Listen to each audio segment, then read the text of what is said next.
Hello and welcome to warblog. This is the December 2016 game introduction. This video is aimed at giving you an introduction into what warblog is and how it works. Essentially it's a series of playable online hex games. All games can be played online in your browser when you're a member. I'm not going to explain how to become a member. It should be fairly obvious. You have to pay a subscription. I'm logged in at the moment, but there'll be a little button there that will say sign up. You sign up, you pay for your subscription, and then you'll be able to log in with your email and password, and you'll be in the situation that I'm in at the moment. So what you can see, it has a whole range of games that span from 1945 to date. That means to now. So we've got games, for example, the Fall of Al-Bab, which is ongoing as we speak, through to more historic Operation Sun, Turkish operation activity in northern Iraq, through to historic scenarios as Operation Sand between Morocco and Algeria. So what you'll see is that there's a growing number of games. At the moment there are 152 games. There's the 150 and 2, which is ever growing. Some of them are better than others. Some of them are designed more to give a general overview of a situation and are not ideal as games. I mean, for example, this game here, this is a Nicaragua-Honduras border dispute, and there are no other units. The Nicaraguans need to take out these two units, these two settlements, and the Honduras player has some air power. And that's pretty much all there is to that one. Other games are a lot more involved. For example, this game here, you can see there's a lot more units, and will take a lot longer to play. So they're all designed to offer insight into a wide range of military scenarios, 1945 to date. So that's a basic overview of the sort of the range and scope of the games. What I'm going to do now is give you a quick introduction into, say, a game. I've chosen this one. Hopefully this will cover a number of the basics. So obviously you can see the situation. There'll be a little bit of blurb. Generally speaking, it's expected that you'll do your own research by maybe clicking the link where I did the research to generate the scenario, with sometimes a few videos. An order of battle is all the units that are in play, so you can look through. Sometimes units will not come on straight away. For example, these Egyptian motorized infantry companies come on turn 3. These units come on turn 5, turn 6, etc., etc. So what we'll do, as soon as you've paid, you've logged in, we're going to play now. So it takes you essentially into the screen. Now this is a larger screen. Sometimes they're a little smaller, sometimes they're taller. The size of the game area is really dependent on the type of scenario. So essentially the principle here is that it's very, very simple. Now there are a set of rules. They're not complete at the moment, and the game is still under development, which is why it's got a cheaper price. But the general premise through and through is that it's intuitive and simple to play. Now what that means is you don't really need to look at the rules. If you want to look at specifics, the rules are sort of half written. For example, if you want to look at, basically we don't have a lot. These things have not been fully written up, but there's a lot of rules already sort of in place. as you can see with terrain details. So it's all pretty much written in there, but it's not as organized as it should be in the final sort of in its final state. So, but again, just to reiterate, you shouldn't necessarily need the rules. It should be sort of common sense if you know a little bit about wargaming. So essentially you have a lot of counters. They use NATO symbols. So these ones are motorized infantry, because the infantry sign with the little wheels. This is also motorized infantry. Here we have some mechanized infantry. Here we have some armor. I can't see any artillery. There's some artillery over here. If you put your mouse over the items, you get a little mouse over that gives you a general sort of description of what's what.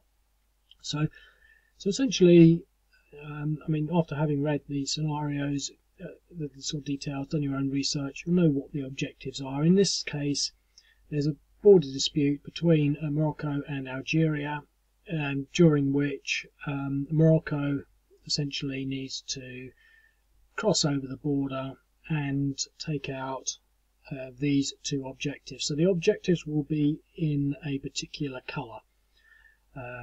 So for example, if we go to, well, if you go to any of the other scenarios, you'll see the coloured boxes, either red or green, indicating which side the objectives belong to. These are actually border points. So what you'll see down here are a number of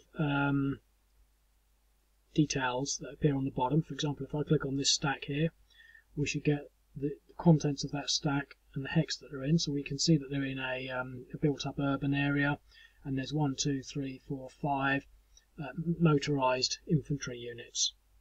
Don't worry too much about all of the details at the moment, but what I'm going to do is there will be an extra row of functions across here. They're not complete yet though, so that's under development. The map thing basically toggles the units on and off, so we can see that that is a border post and it's worth 10 points. That's a border post, it's worth 10 points. So again, I just want to reiterate, it's designed to be incredibly simple. So essentially all you do is we're playing the Morocco turn at the moment, so the Moroccan player, and it's designed for solo play, it's really designed to play both sides yourself, but in the future it is actually designed with the intention that you'll be able to play with someone remotely. They will log in, being a member, you'll log in, you'll synchronize your game, and then you'll be able to play. You'll still have to refresh the screen when you think that they've done, or there'll be some sort of automated JavaScript, but basically you'll be able to play other people, but it's generally designed for solo play. So essentially, if I wanted to move this unit, I just move my mouse there and I do a left click and then I drag it into the next box. And it's as simple as that, really. So if I wanted to move this unit along here, I would then just move one hex at a time and essentially position my units as I want. So I'll move this unit here, this unit here, this unit here. So essentially movement is carried out like that. Just to sort of have basically give you a quick heads up on the numbers on the counters. As I said, they're basic NATO symbols. The marks at the top of the counter indicate the size. So this is company. 2 would represent a battalion, 3 a regiment, an X would be a brigade, and 2 X's would be a division. It's designed to be fairly simplistic, so you should be able to sort of really just use the numbers as a rough idea of what's happening. The first number is the attack value, the second number is the defense value, and the last number is the movement value. And each terrain will have separate movement costs, and you can put your mouse over the unit to find out how much movement he's got. Now he's got -2 movement. He's got -2 because he's actually got 2 movement, but he's moved into a zone of control, so he can't move anymore, but in theory he has 2 movement left. So this unit has 6 movement because it's not moved. Now if I were to move that unit down 1, I will see that he's now got 5.25 movement points left. So I've moved my units around here. I've also got some aircraft. So if I want to move the aircraft, I want to attack this unit here. I get the attack screen. It's fairly rudimentary at the moment, but then I would select, I could have multiple aircraft in here. I'll then select my unit and then I'll press the attack. And in this case I had 3-to-1 odds and I scored a DR, which because it's air power they don't have to retreat, but they would have essentially received depressions, three depressions from that. So now if you put your mouse over him, you'll see that he's got depth 3. That means basically he's disrupted, disorganized, depressed to a factor of 3. The 3 factor means that he's 30% reduced. So if you had a depression factor of 5, you'd be at half strength. So he was at defense 1, but now he's got 3 depressions due to the air power, the airstrike that they prepped him with. He's now worth 0.7. So I can then look at my surrounding combat values. That's 1, 2, 3, 4, 5 versus less than 1. So it's going to be about 6-to-1. You can get your calculator out if you want, but generally speaking, it's best to just do these things in your head and try and apply common sense. There are more advanced factors. For example, this is a mechanized unit and an armored unit going against essentially a soft skin target, motorized. So they'll have factors. I'm not going to go into all of that at the moment because you don't need to know that to play the game, but what you need to know is that tanks are a lot tougher against infantry, motorized, soft skin targets, as you might imagine, and so are mechanized, but maybe not so. And so, you know, once the whole game is designed so that you don't need to have an understanding of the advanced rules to use them, but if you do, you can then start to apply them, you know, to good effect. Now I will just move this artillery unit just so that it's in range, just to make sure that it's in range. 1, 2, 3. So what I'm going to do now, in order to carry out an attack, and just move one of my units in there. Now I move that artillery unit into range, so he's now in this this outer laying hex here, which means he's in range and he can partake in this battle. I want to take this hex now. So I'm going to tick all my units. Now I might not want to use this unit for some reason, because I might want to use him in a battle against another hex. But in this case I want to use him. So I click all the buttons and I press attack, and it will come up with the results. Now that was essentially overwhelming, 7-to-1, defender eliminated. So essentially that unit has now been removed. This unit has got no movement left. This unit has 1 movement left, but it's not enough to move into desert, I don't think. This unit has 3.25 movement left, so he can move into there and take that objective. And so that is basically the general scope of play. As the turns progress, this objective will slowly reduce from a value of 10 down to -10, which is what is required for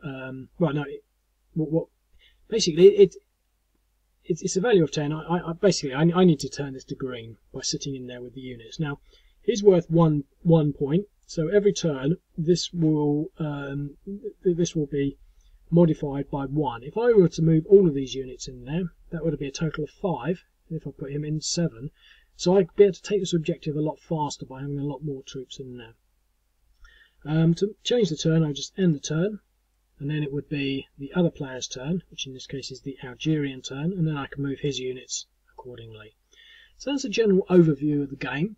It's very simple, very easy to use. It's designed for you to get an idea and understanding of the military operations that the site covers.